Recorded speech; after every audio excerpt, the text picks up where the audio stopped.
الحمد لله الرحمن الذي علم القرآن، والصلاة والسلام على النبي العدنان وعلى من اتبعه من سائر الآنام، الذي بلغ الرسالة حتى وصل العلم إلى أقاصي البلدان. أما بعد أيها الإخوة الكرام، لقد توقفنا في الدرس السابق درس انتشار العلم عند طبقة المتطفلين وأرباب المهن والحرف. ومما يذكر في هذا الباب أن الإمام أبا حنيفة النعمان رحمه الله تعالى يحدث عن نفسه فيقول: لما حججت وأنهيت نسكي وأردت أن أحلق بحثت عن حجام أي حلاق. قال: فذهبت إلى حجام فقلت له: كم أجرة الحلق؟ فقال لي: يا هذا نسك، والنسك لا يشترط فيه، ادفع ما عندك. قال: فاستحييت، ثم جلست للحلق فجلست غير مستقبل للقبلة، فقال لي: يا هذا استقبل القبلة. قال: فزدت حياء، ثم جلست ساكتا صامتا، فقال لي: يا هذا كبر، هذه أيام تكبير. قال: ولما أنهيت الحلق وأردت أن أذهب قال لي: إلى أين أنت ذاهب؟ قلت له: إلى رحلي. قال لي: صلي ركعتين ثم اذهب إلى رحلك. قال: فتعجبت من فقهه فسألته فقال لي أنه حلاق عطاء بن أبي رباح مفتي المناسك، تعلم هذا الأمر من عطاء ابن أبي رباح. أما عن المتطفلين، يذكر العلامة ابن الجوزي في كتاب الأذكياء قصة رائعة وجميلة جدا، قصة رائعة وهي من الروعة بمكان. يذكر عن شيخ من مشايخ البخاري وهو علي ابن نصر الجهضمي رحمه الله تعالى. يقول علي بن نصر الجهضمي: كان لي جار طفيلي وكان من أحسن الناس منظرا. والطفيلي هو الذي يذهب إلى المأدبات بدون إذن، يذهب إلى الولائم بدون إذن.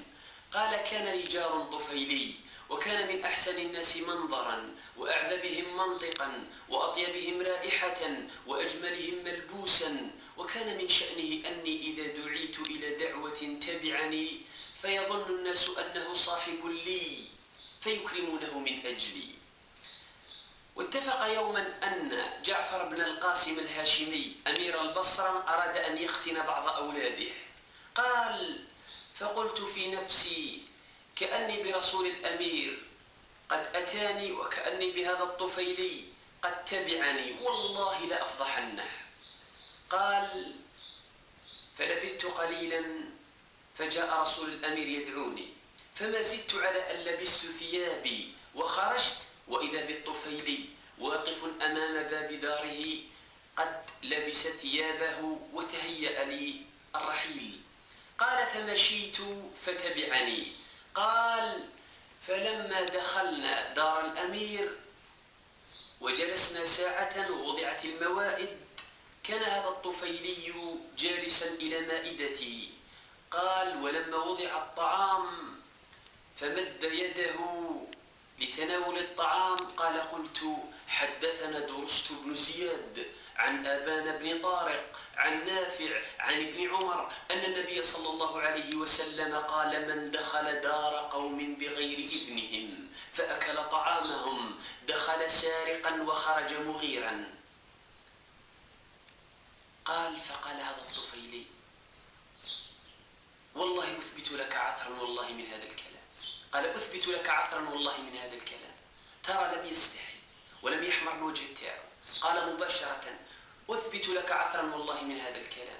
أما تستحي أن تحدث بهذا الكلام على مائدة سيد من أطعم الطعام وتبخل بطعام غيرك على من سواك؟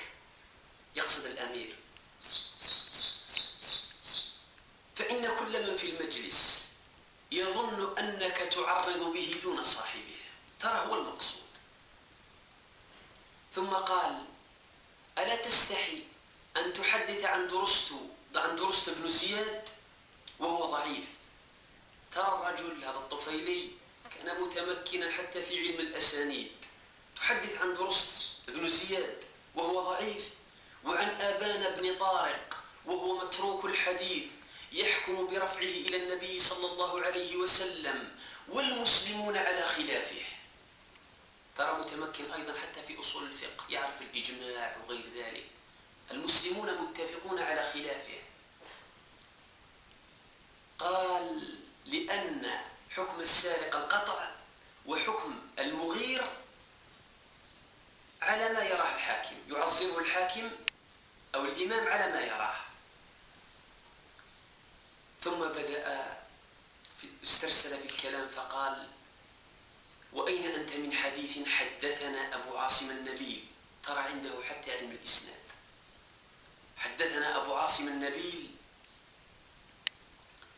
عن ابن جريج عن أبي الزبير عن جابر أن النبي صلى الله عليه وسلم قال: طعام الواحد يكفي الاثنين، وطعام الاثنين يكفي الأربعة، وطعام الأربعة يكفي الثمانية، وهذا إسناد صحيح.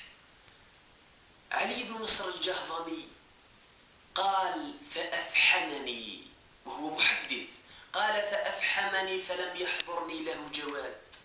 قال: فلما خرجنا من المجلس وخرجنا من البيت ذهب إلى جانب الطريق الآخر بعد أن كان يمشي ورائي، ثم أنشد يقول: ومن ظن ممن يلاقي الحروب بألا يصاب فقد ظن عجزا. يقصد بهذا البيت الذي يخرج إلى المعركة نافش الريشة يظن أنه لن يصاب، هذا مخطئ في رأيه، يعرض به. أنت ظننت نفسك أنك محدث وأن الأذقان كلها ستنخفض عندما تتكلم، هذا خطأ. وأختم بهذه.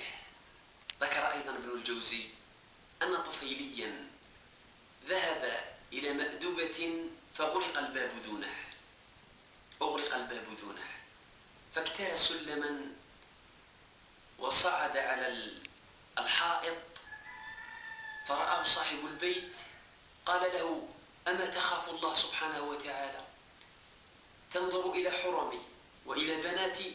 فقال له هذا الطفيلي: يا شيخ، لقد علمت ما لنا في بناتك من حق، وإنك لتعلم ما نريد. استشهد بهذه الآية التي يذكرها الله سبحانه وتعالى في قصة لوط.